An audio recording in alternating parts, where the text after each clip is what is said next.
Welcome to the Awaken Podcast. My name is Natasja Pelgrom. We are here for the very first time launching the Awaken Podcast on YouTube. We've been here on our fourth season right now with ranking the 25 top % of podcasters. And we thought it was time to actually go live on different locations. And I just want to give credits to Breaking Convention 2025 here at Exeter University. And we are collaborating for this launch together. And I have the privilege to meet amazing featured speakers here. And the very first one that we are introducing today is Vincent Moon. Bonjour. Thank you so much for joining me here today on this beautiful day. First of all, it's an amazing day outside. Very good. And who is Vincent Moon? I'm going to share because I have not memorized everything because there's multiple interviews I'm doing. And normally I memorize a lot. But this time, so bear with me. Vincent Moon is an independent French filmmaker, to be precise, and sound explorer. He has been making films in the past 20 years, traveling around the world in a quest of sounds, from stadium rock music to rare shamanic rituals. Mm-hmm. From experimentations in electronics to a cappella village songs, all his work is confined on vincentmoon.com. And they're open source licenses. And open source licenses. It's very important. Amazing. Well, one of the things I want to credit Breaking Convention for is the fact that they bring such a multidisciplinary group of people. And I want to meet people. So this is not only a way to do the podcast, but actually also something that I want to hear and connect through storytelling. And one of the things that connected me to you was the ritualistic aspect of sound. So I would love to hear a little bit about your journey into this curiosity. That's the question. Yes. That's a very broad question. We can go for like 2 hours just with that. We'll see what pops up for today, what you would like to share. Well, first thing about Breaking Convention, I've been here for, I think it's like my third or fourth time. And I think for me, it's always been very interesting to present my work that I will explain more in details now in such a context of psychedelic-minded people with all those different research and so on. The world I'm usually part of is very artistically involved, very musical, very performative based and so on. And so it's quite rare for me to end up in more like conference form of interactions and having all those very wonderful talks. Just right now, the opening talks by Kat Harrison was like fantastic. And but then present my work in that, which is really belongs more to an experimental artistic field in a way. And I think those bridges have to be made. Obviously, many people already have been talking just since this morning about how much what is needed here now in our society, but also the desire at the heart of Breaking Convention is to doing all those bridges in between different categories, which usually do not meet. This is basically a very simple application of the psychedelic mind, which, as we know, connects all those different dots. And for me, to present my work here, as I like to say, it's like my favorite crowd because people completely get where I think I'm.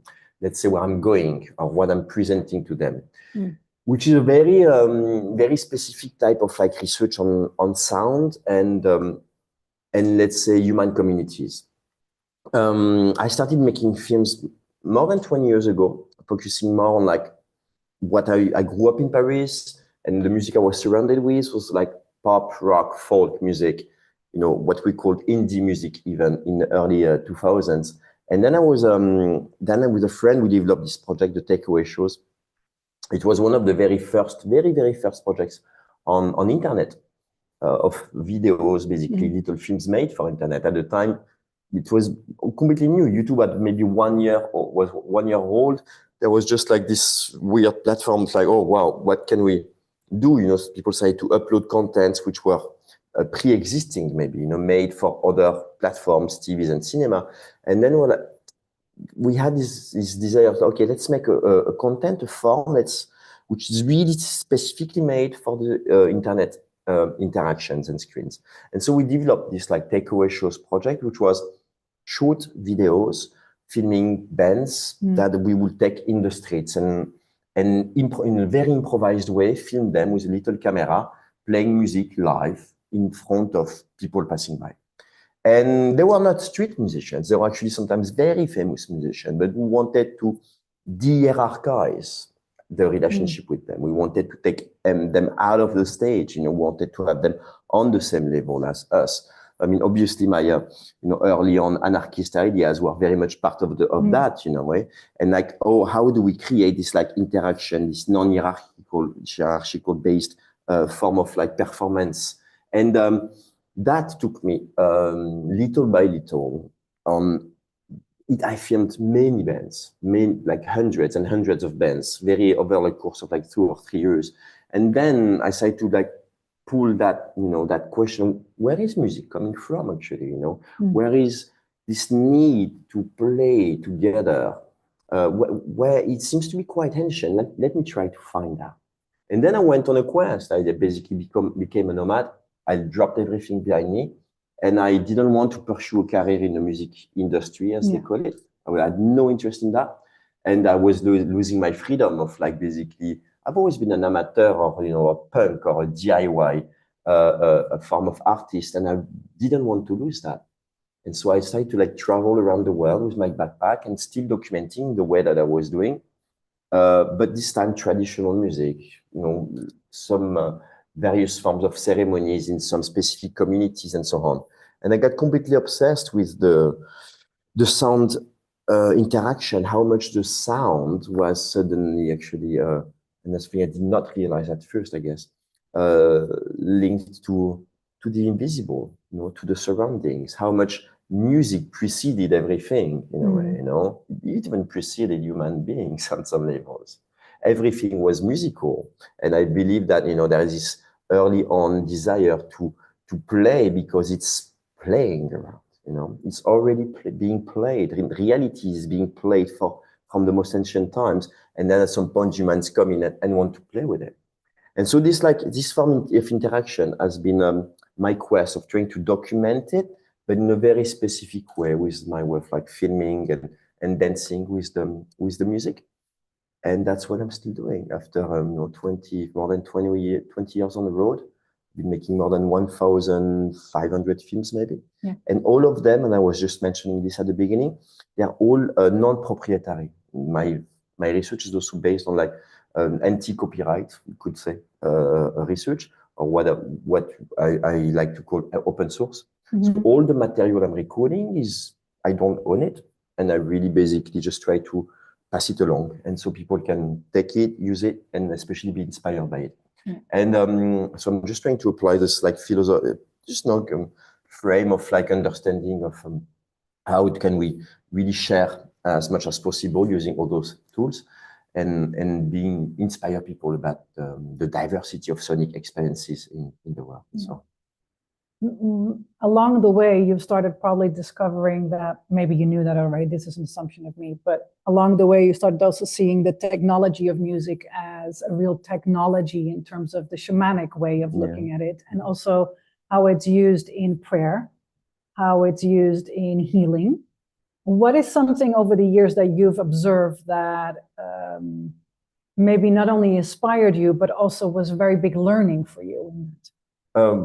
Many things, but I would say I would maybe probably focus on the fact that in some cultures that I encountered, and that you probably know, like the Shipibo cultures, for example, of the Peruvian, Amazonian indigenous tribes, there the use of ayahuasca is deeply linked to a full-on aesthetical world, which includes songs, patterns, and more, and where, in a sense, the songs are a metaphor for the patterns, which are themselves a metaphor for the stories, which are themselves. So in a way, you have those very beautiful, and you might see people wearing such like patterns on them, what we call the kenes, coming from the Shipibos. And they're also basically, the kenes are actually, how do you call that? Musical compositions, you could say. Yeah. So basically, you could read them and sing them. And I've always been completely fascinated by that, because my early on shamanic, psychedelic experiences took me to that synesthetic relationship with reality, where sound is also visual, where visual is also story, where, story is also healing, actually, at some point. So there you have this like extraordinary intertwined form of reality, which seems obviously when you are in the psychedelic trip, you seem to tap into a primordial form of interaction with reality. And me basically making images which are very musical. My cinema is, I really push the limits of like what can be a very, very musical, sonically alive form of image. Of course, I got really interested in that. Oh my God, this is it, because I'm interested in like if you ask me actually what is cinema for me is always like this interaction of like images, sounds, and movement in space, because I move a lot.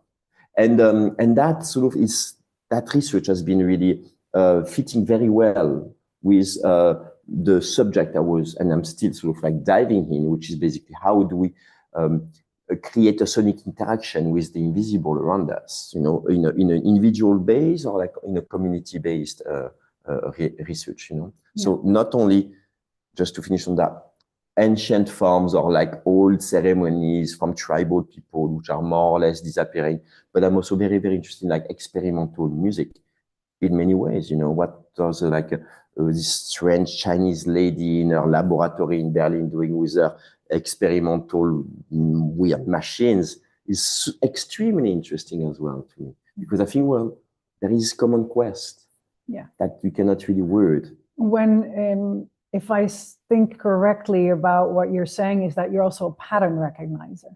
You recognize patterns. Pattern recognize. In the visual, in visual sound, and I think that is to maybe for meaning making or whatever the reasons our brain function the way it does. But in those pattern recognitions and touching upon so many different perspectives, from pop music to ceremonial, to the visual, to the sound, what is one thing that you've seen that you recognize as a pattern that is actually everywhere present? Well, not focusing on that one thing that might have discovered or anything, what you sort of like encounter when you travel a lot. And I've been very lucky to be, for example, I have this privilege. I was talking about privilege yesterday with someone, how much you can really divide privilege in different ways in our society. Of course, we are a privileged society here. There's mostly white people, though, in this university and so on. But I have a French passport. Okay, that's been a very big privilege for me, allowing me to travel very easily in many parts of the world. When you travel a lot, when you start to travel, the first thing which comes to you is the difference. You're like, how incredible is the difference that all of those people, have and still have in this globalized, monocultured, often society. It's quite stunning to see how differences there is still happening. I just came back from India, and India is like almost an anomaly in all of that. But when you start to travel more than that, when you start really basically, and I've been traveling for 20 years non-stop, you stop seeing the difference. You really see the common elements. And that's really what stands out. This is a stunning experience to win. And it's only for the past years, maybe 5-6 years, that I really, as you said, pattern recognizer. What it taps in, it makes me think about, yes, you see the archetypes of reality way more clearly. For example, you might end up very often in the same situation, in the same kind of like talk, in the same kind of like social organization around you, even though it's the very different parts of the world. And you know the place, and you know the talks. It's not exactly the same. It's very, very, it's the same, but different. And there's this like repetition, which comes more and more and more in your life, which creates, because also of that, I believe, a lot of like very interesting synchronicities in reality. So basically reality starts to echo itself, And I think that's what happens when you develop this attention to reality around you, when you are actually, I research on like people playing music with very different forms of instruments, with very different skin colors, with very different landscapes around them. But at the same time, you see emerging something, which is, well, unity. I'm sorry to say that sounds very cliche. But it's the cliche is based on truth. It's an exceptional feeling. It's really it brings you back to the core of it. You feel like this is what and the shared humanity in that shared humanity in, and that's basically what I've been trying to make appear as much as possible in my own performances of live cinema. Because imagine I've been documenting And I keep making more or less 100 films per year, of like different musical sequences all around the world. All of them are published on my website. They are all separate. This film might be 5 minutes, film might be 25. I really play with formats, with lengths, and I don't really care, which is very interesting because I don't work in a box. I don't work in a box of the film industry. We have to respect any of that, And nobody's asking me to do that, which is an incredible freedom. I just do it because I really, really like to explore this. And all those different films that you can see on my website, which are full on credited with all the information of the context and so on. When I play with them, I strip them out of the context and I merge them. And I merge them in the sense I remix them live on the spot and over 1 hour, over 6 hours. Tonight I will play 1 hour something. On Saturday I will play 6 hours long. I try to weave them in a very improvised way. And by doing so, it's fascinating because you realize that you can connect space and time without any premonitions, without any clear ideas before. And so my practice has been very much on how improvisation can also make those like elements of connections rise more obviously in the space, Yeah. So that's basically my little laboratory. Yes. And there is something that, as a memory that came just to me is many years ago, I was with a very big group by coincidence in Ibiza, and there was a ceremony taking place with psilocybin. And there were musicians that were live playing with acoustic and digital. And they had subtracted sounds from within our cosmos. And were live, like it was not a live stream, but it was a kind of a live in terms of the play of it and how they were using it. And while I was in that ceremony, we were partially outside in a Bedouin tent, and there was a cricket outside of the tent. And the cricket was the only thing that I was holding on for dear life as the most purest sound in the whole universe. And I was getting claustrophobic of the sound that I was picking up on, that was the vastness of the universe, right? I was getting but the cricket was my lifeline. Yes. And I just want to share that because I feel that there's a digital pollution in our space too. How do you relate? Yes, very good point. Go on, because I had a note about this in my hands. So not to polarize it, not to say one thing is better over the other one. That's not how I want to approach it. But I'm just curious, that experience reminded me of that most organic sound was the closest to home that I felt in my body was the cricket. Yeah. And the digital aspect of it was so square in its way. Yes. So looking about patterns. So how do you relate to the work that you do visually, sound, and combining with digital noise? And how do you stand on that? It's a very interesting question. It's a question of techniques or technologies. Yeah. And what you see as technologies in a way, I've been slowly incorporating the idea that actually all we have around us is technologies, of different levels of more or less developed and so on. So in that sense, I really see the digital age as being just a continuation of the most ancient tools. Okay, fine.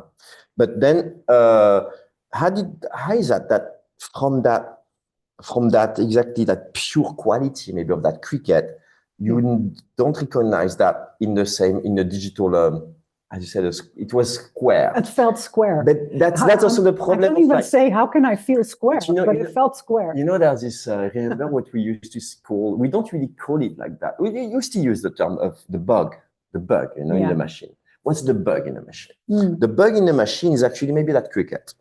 So in a sense, the machine, the digital age, as it has been developed, most of the time, the technology lies on 1 and 0s, okay? Yes. It's a binary technology. There, I would say this is maybe the problem we have to deal with, because you might understand that reality in general is not binary. There is a chaotic element in it. Yes. So, from order to chaos, this constant game that is getting lost in a sense. If you enter the perfect age of the machine, then everything gets squared, And if you tell me about electronic music and psychedelics, I'm like, oh, la, la, la. Oula, danger, you know. Attention space. But there is some possibilities in a way. Yeah. My take on that is to still find a way which allows chaos to arise, you know, that there is something which is always going to disrupt the precision. My take on that, and it's just my way to do this, is really improvisation. I really try the improvised approach to break away the perfection of the mind and basically the projection that I can have in my own, you know, way of like performing and so on. So things are not perfectly fitting together. And that is in between that I like to play, because I think that's where the magic is, you know, that's where the magic can arise. It's that in those encounters of maybe very different forms of technologies, as long as none of those take over the other in a way, you know. And I think that in a digital age, and I've seen that especially, for example, there's a lot of like encounters of traditional music meets, you know, electronic music. Most of the time it's crap, because you have this feeling that the machine, that box of the electronic kind of captures the whole thing and puts it like, you know, in a way too regular. How do you see that visually as a film, from the film perspective? Well, visually, I kind of like, I invite you to see the show tonight. Absolutely. Hopefully you can make it. Visually, I like to build, I'm going to talk really about my own, I don't want to talk really about other forms of cinema nowadays. I don't really watch films nowadays. I've been watching so many films in my early 20s and so on. I can like develop a lot of like knowledge maybe about the history of images and so on. And at some point, okay, fine, okay, wait, and let me go that way, you know. And I try to always build a very open narration.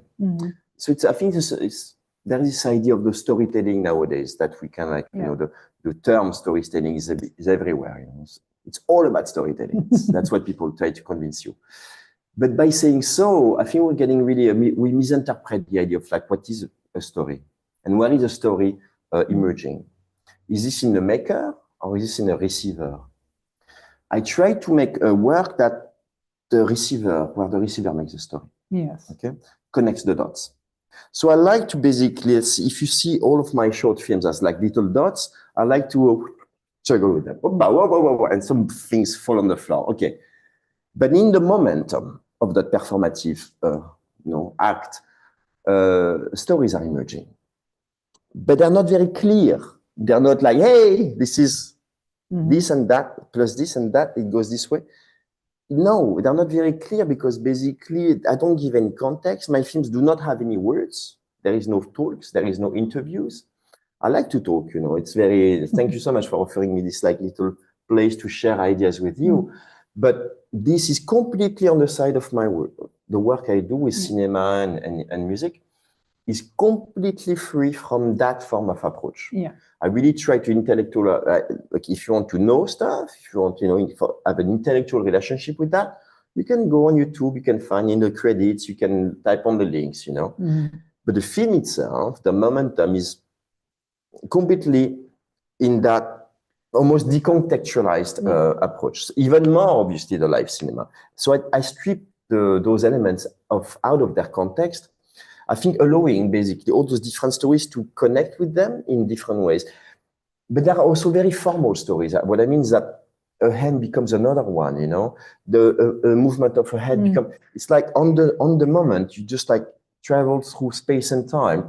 And then people, I think, yes, make up their own stories. You try to break that relationship of the artist, you know, telling you the truth. I mean, it's completely ridiculous. How do we break that distance? And that's been a big part of my research, and I will just finish answering on that, is that a lot of people have been asking me, how do you see the difference between those like ceremonies, you know, that you've been documenting all around the world and, you know, our art forms nowadays? And like time is the main difference. Yeah. Just extend it, make it longer. Yeah. If you make it longer, because of the way that we live, because of our uses, habits as spectators, you're going to lose those habits. Stop making a 1 hour long experience, make it 10, and you will see that the spectator is not going to be a spectator at some point. He's going to like be like, what the fuck is happening? And in that momentum, then you create a very much more interesting interaction. Yeah. I read once a quote, so this quote is not mine, so I just want to credit that, someone was saying that it wanted to have a book where the main character in the book will be slowly falling in love with the reader. Mm. So this is what it reminds me of what you're saying. Very nice. So how would you approach that? Like not from a storytelling, but it's where the relationship is between the reader and. I have my little notebook and I just wrote something in it somewhere. But no, it's funny because I often mention the fact that my films, I believe, my short films, they have their own lives, you know. I'm not their creator. I'm not the director, you know. I never use that term, for example. I don't direct things. I'm just trying to be there at the moment to translate maybe this moment of music, of ceremonies, with my camera into another pattern, maybe just from a pattern to another. Okay. Yeah. But I've been making so many films. It's not as if I did 5 or 10. I would be probably like a father holding to that. Don't go too far. Yeah. I've been making more than 1,001. So at some point, just like, fuck. Okay, go on. Leave me alone. And they do have their own life. They do all the little films that I've been making over the past 20 years. They've been traveling by themselves, of course, but I just use the internet tool, mostly the YouTube or the Vimeo channel, depending, to disseminate them. They're all under a Creative Commons license, which means that basically people can also disseminate them again. So I see them as like little seeds. And those seeds, because of that wind, because of if they've been watered or not by different people, they grow. And some of those films have been growing. It's quite incredible. And I meet them again 10 years later. I meet the films. I'm like, I don't recognize you. Did I originate you in some ways? I mean, I was part with you at some point of that story, but then you took your own stories. So in that sense, I really see them as like conscious objects, which basically are going to meet up other people, and with other people, they would create their own stories. Very simple example. Let's say I was in Taiwan a year ago, and then some people come to me and tell me like, oh man, 12 years ago, I saw a film of yours, which really had a massive impact on me. And the guy starts telling me the film. I'm like, oh my gosh, I barely remember it. It's amazing. But you developed a relationship with something that I forgot, you know, but left. So in that sense, it reminds me that, you know, there's this beautiful, there was a beautiful thing that Kat Harrison just said, that we live in a reality which is constantly changing. Not only us, but also the tools that we use are also changing. The medicine, she was talking about the medicines, the mushrooms, ayahuasca, is also changing. The consciousness is evolving. And that's a massive discovery or understanding when you tap into that. But that's the reality I like to live with. And that's amazing to be able to dance with both. Exactly. The word dance is in that. I studied photography many years ago. That was my main stream. Yep. And this was in 99. So this is years ago. And at that time, I was definitely an analog girl. Analog was the way, you know, really a Rolleiflex or a Hasselblad. I probably know that my dream camera would be a Leica. And still till today, I don't have that. It's expensive. Same. I was talking about Sponsor Leica, we would love.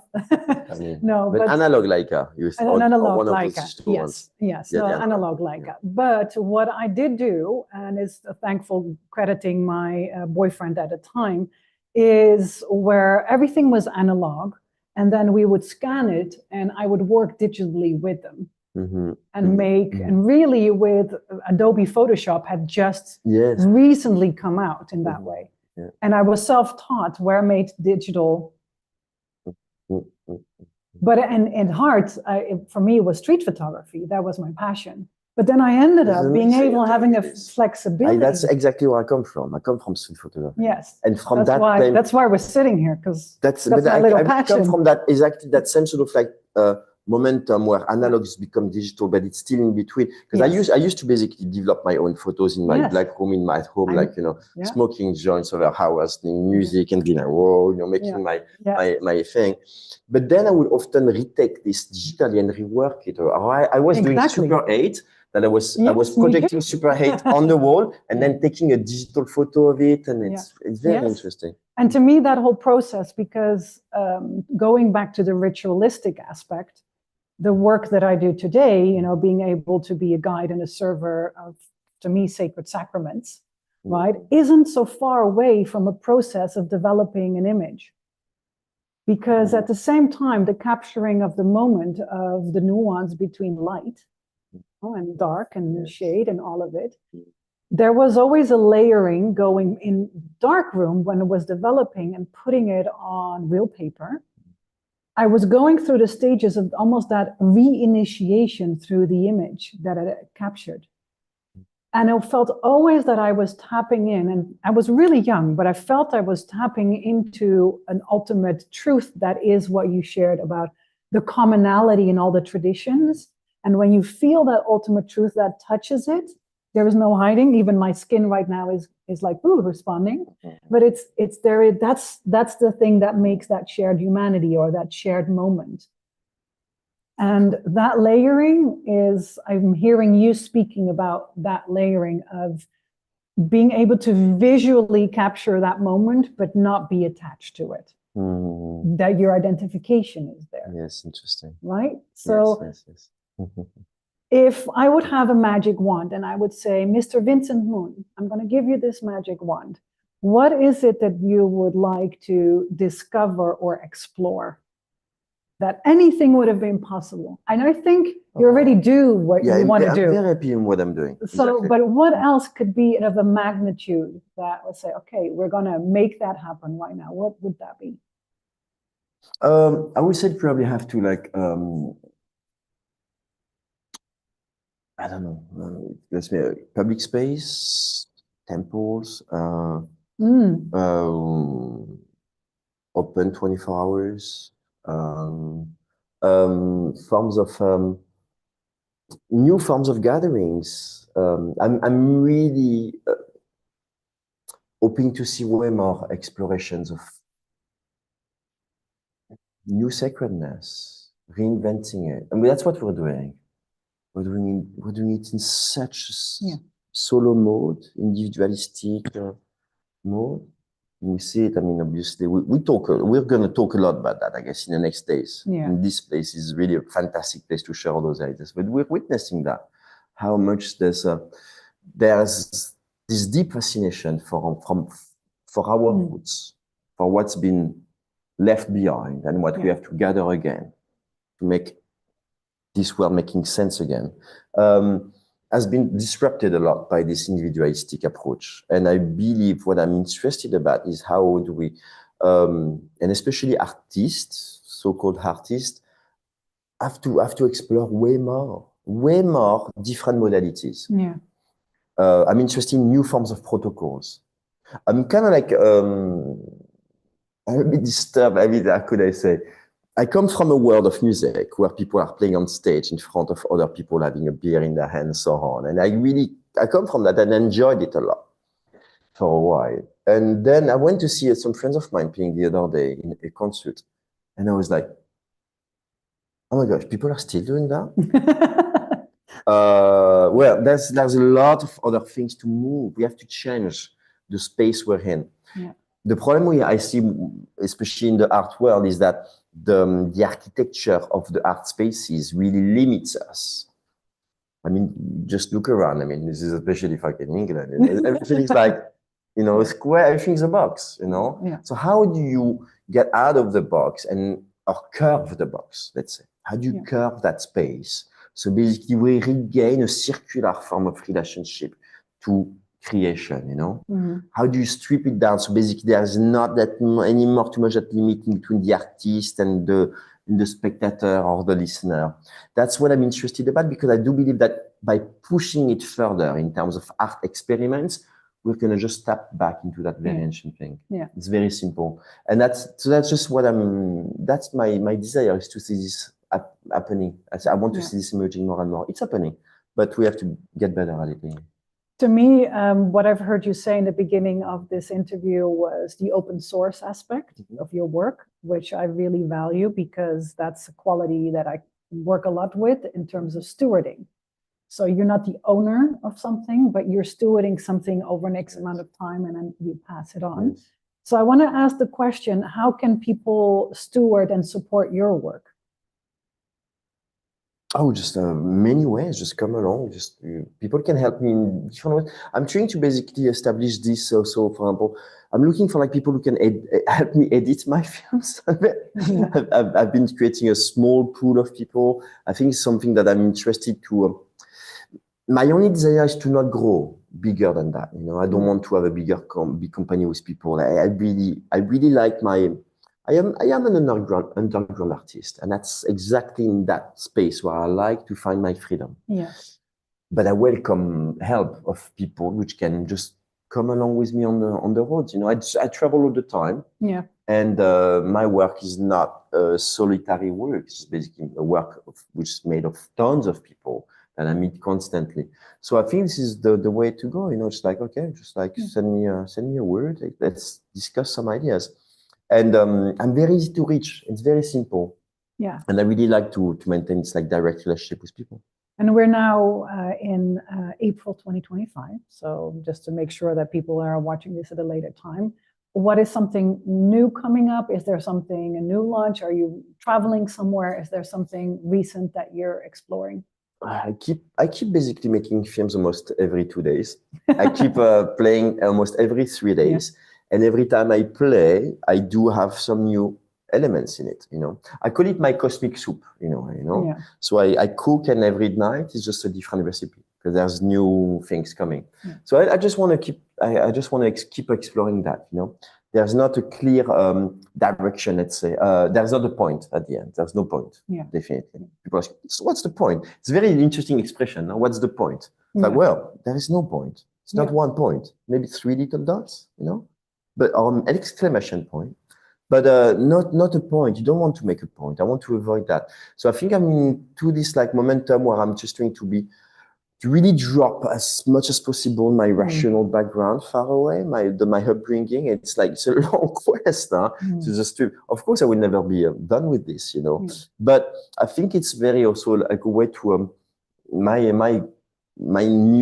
the mission I'm in is to basically keep on the mission, which is exploring, meeting, and this form of interaction. I'm very happy with what I'm doing. We're almost coming to the close. Is there something you would like to share that I haven't asked before I ask my? Oh, no. I like the flow of things, like the free flow like that. No, I've been enjoying very much. Good.